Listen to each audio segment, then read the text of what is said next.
already, woo. Now then, you lovely lot, thanks for joining me today. It's, what day is it? It's Tuesday, but this probably won't come out until week after, so I'm ahead of the game this week, which makes a change. Microphone's still not out of the box, you've noticed.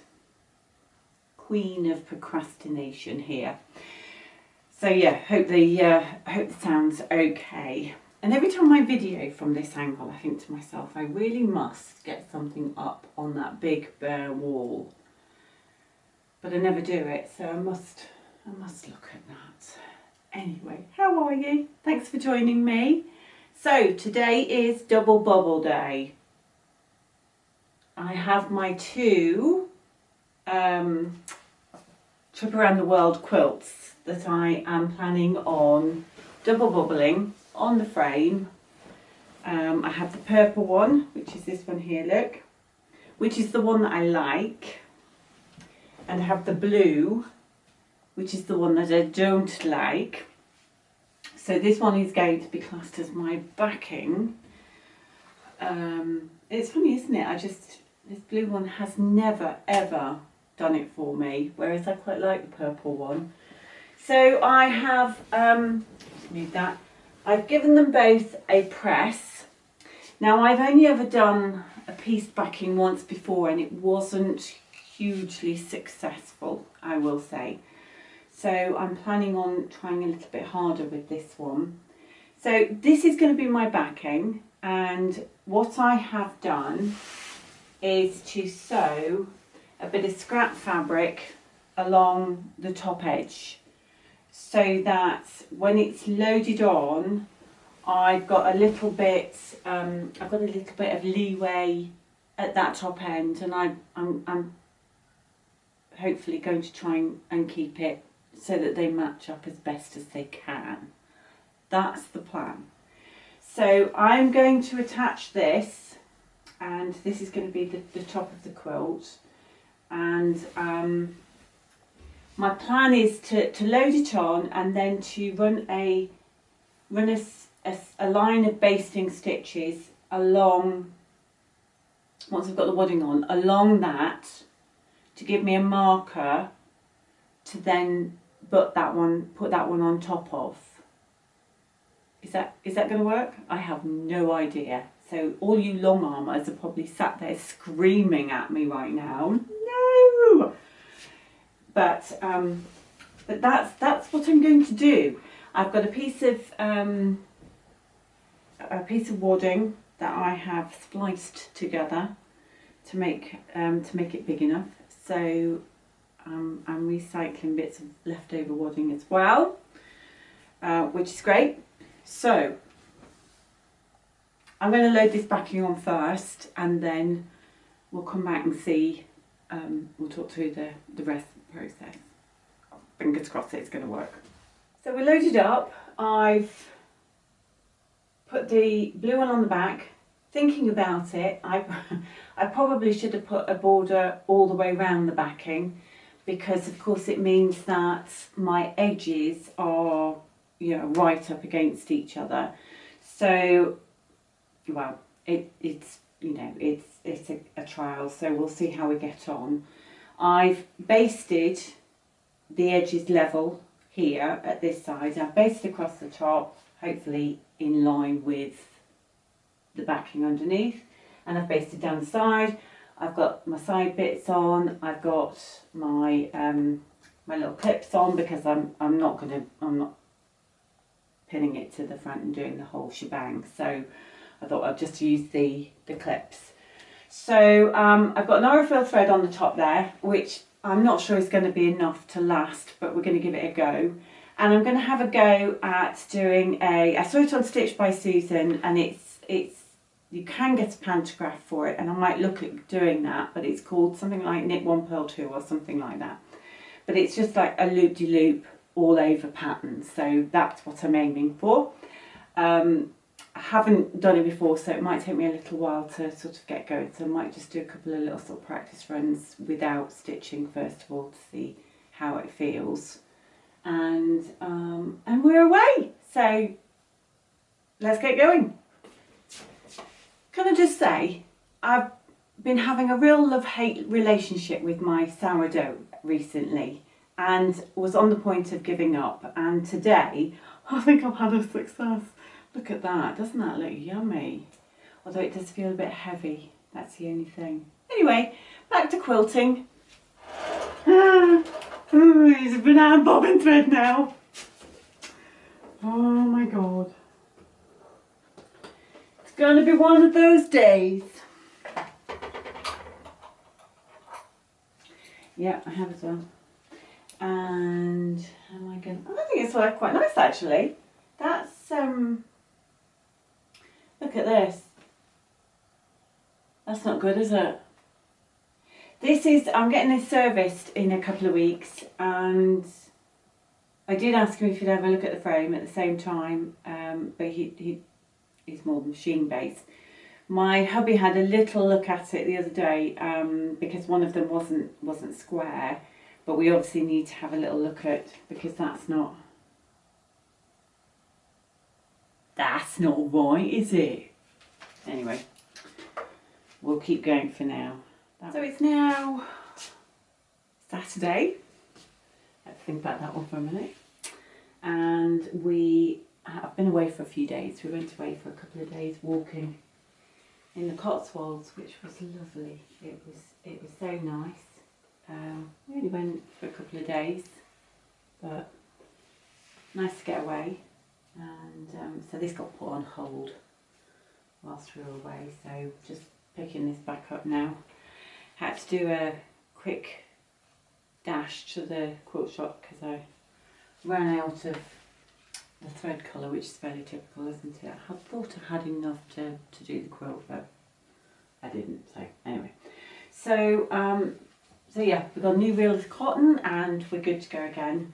And I'm just working my way through it, and all I'm doing is making sure that the sides match up as I go. I'm just going to base this side now, and just trying to keep it level on the sides really as I go along. So try not to stress about it too much. So, but there is a pantograph that's out that's very, very similar. So I have managed to find that in the UK as well. So that's pretty much what I'm doing really. But this is very linear, whereas mine's just going all over the place, sort of freehand.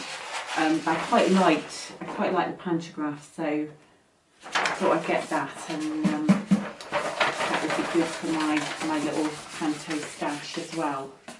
So that one's called Knit One Purl Two. It's a 9-inch wide pattern single row, and it's an Urban Elements one, but I got it from somewhere in the UK, and I'll put a little link down below so that if you're in the UK and you wanted to get it. So what else have I learnt in this session?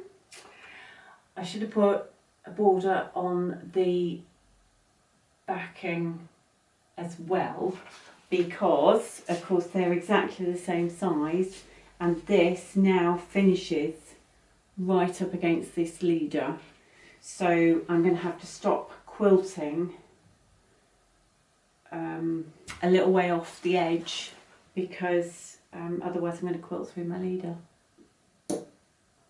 Lesson learned. See, I've learned loads doing this.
Now then, you lovely lot. Okay, so this is going on over a few days, isn't it? So you've had a few outfits, and I've also had a haircut in between, just for continuity purposes.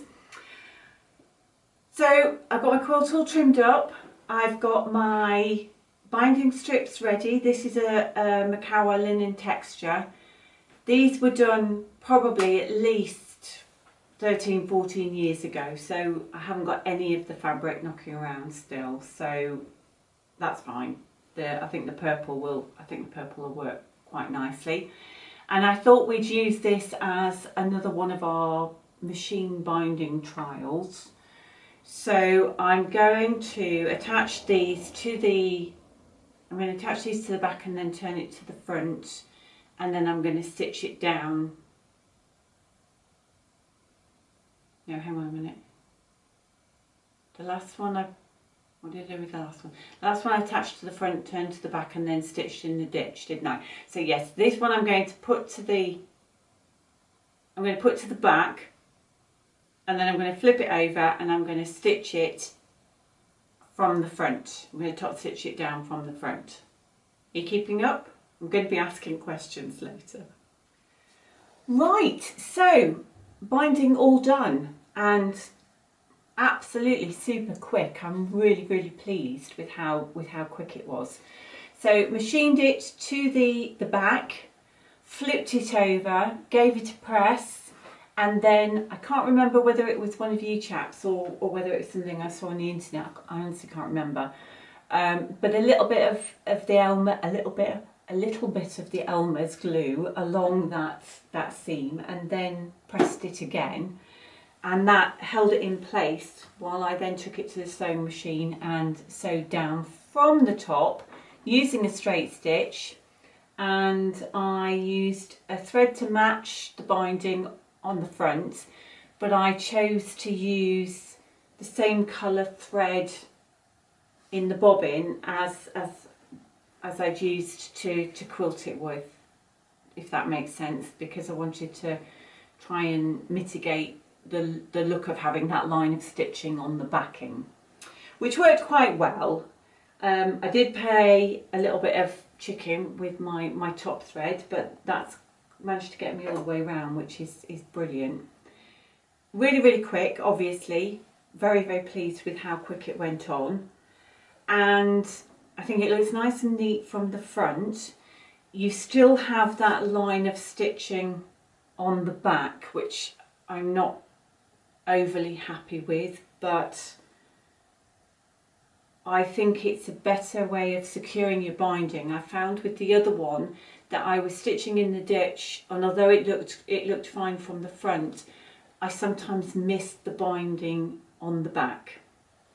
So at least with this method, I know that the edge is stuck down and is secure. So that's a much better option for me. So I much prefer this method than the previous one. So that's worth remembering, isn't it? And I just wanted to show you this quilt, not because it's a particularly nice quilt. It's a very old quilt.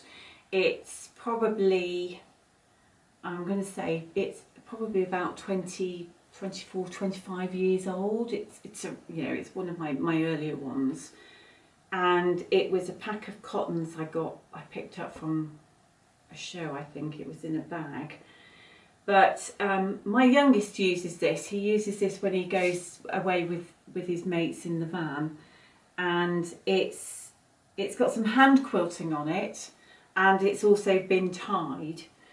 And I wanted to show you the binding because I always use a double fold over for my bindings, and this is why. This is an absolute classic example. Now, I don't know if you can see, and I will put some close-up pictures, but can you see the first layer of the binding has gone completely. Now, admittedly, these were very thin, sort of, I think they were like a madras cotton. I think that was what they were described as. But I think you can see that the outside layer of the binding has completely gone, and that's the second fold that you can see just in there. So if you're thinking about whether you should be doing a single fold binding or a double, this is my argument for double fold binding. So it's a much loved quilt, and I think I probably will at some point redo it, because he does really love this quilt. So I think it's worthy of a repair, if you like. Not all the way round, it's only certain, some of them were obviously slightly thinner weight cottons than the others, but yeah, it's pretty shot. So yes, double fold binding. I rest my case, my lord. Ta-da! Right, I think that's it for this week. Thanks ever so much for joining me. Do let me know down in the comments below, won't you, whether you have tried this method. And I think my next one, I think I might try the same method, but I might do a fancy stitch over it, which is what I think my friend Nicolette recommended. So I think we might try that one next. But yes, for the meantime, I will count that as a success. Thanks ever so much for joining me. Nice to see you. I hope you're all well. Do take care, won't you? And I'll see you next time. Bye.